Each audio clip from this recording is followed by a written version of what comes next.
Kazakhstan is getting ready for its parliamentary elections. This is the second elections that Kazakhstan is holding in less than 4 months. Last November, the Kazakh people elected or re-elected their president Kassim Tokayev to a one term, a 7-year term that he called for it to be a part of the political reforms that he is intending to do. And today's elections, the parliament elections, is part of that. This young nation, 31-year-old nation that is gas-rich in Central Asia, strategically located, a lot of eyes on it. It has special relationship with Russia, but also does have strong ties with its neighbor China. There's an involvement not only regionally from Turkey, for example, but also involvement and warming up of ties between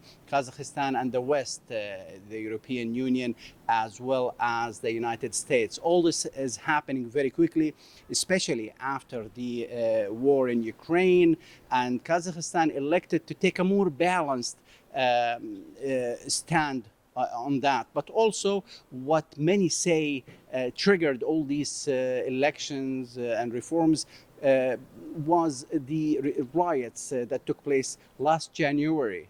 The reason for them, many say, were higher prices, but also lack of democratic institutions and democratic steps. The president was replaced. They have now a new president that was re-elected, the incumbent, and now the president. But the reforms are still going. But how serious are these reforms, and how significant are these elections to take place within a year from the riots, within a year from the eruption of the war in Ukraine, but also within 4 months from the presidential and parliamentary elections? Here I have with me a foreign policy analyst, Mr. Mateusz Kohan. Thank you so much for being with us. You're here attending these, observing and attending these elections. How significant, and what do you say about these elections? The second in 4 months, this time it's parliamentary elections.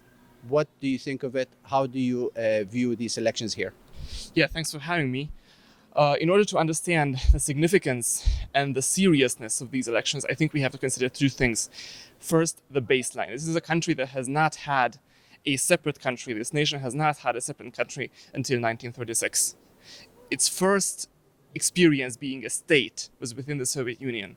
And yet, not more than 30 years after the fall of the Soviet Union, they are out of their own will, and to my recollection and to my understanding, honestly embarking on the road of democracy. And the second thing you have to consider is at which time this comes. This comes at a time when the United States has ushered in the age of geopolitical fight between democracies and dictatorships. In this geopolitical context, when a war is going on in the Ukraine, when China is emerging as yet more of a threat to the United States and to the West in general, Kazakhstan is in this geopolitical space sending a signal that it chooses democracy over dictatorship.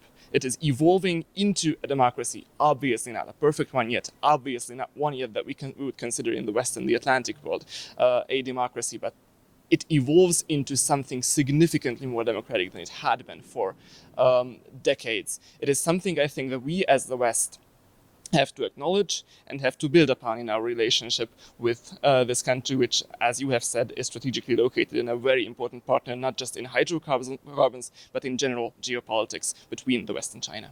Thank you so much. So what we're talking about, and a couple of words here that we heard in the last few days, is emerging democracy, that this country is learning and taking baby steps in the direction of building a bigger democracy, a democracy that is in process, so to speak. And I have with me here Sylvia Boltok, the managing director at Special Eurasia. Ms. Boltok, emerging democracy, what does that mean? Well, you know, in the first decades of its independence, Kazakhstan had still some strong relation with the Soviet past. So we saw, for example, oligarchic system.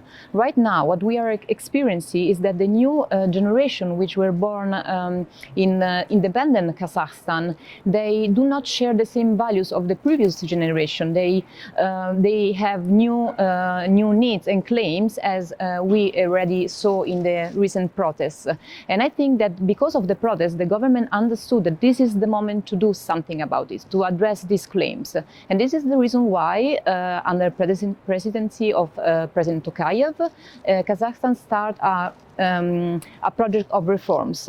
We cannot expect that the country will change from a day to another. This will be a major cultural shock also for the political system, but gradually they will transform the country, going from an oligarchic system, post-Soviet state country system, to a more democratic one. So we expect a big change from this country. Thank you so much. President Tokayev did say that this is probably the most important political event in this young country's history. And tomorrow's turnout will also tell us whether the people of Kazakhstan do share this belief with President Tokayev. In Astana, Kazakhstan, Mohammad Al-Kassim reporting for the Media Line.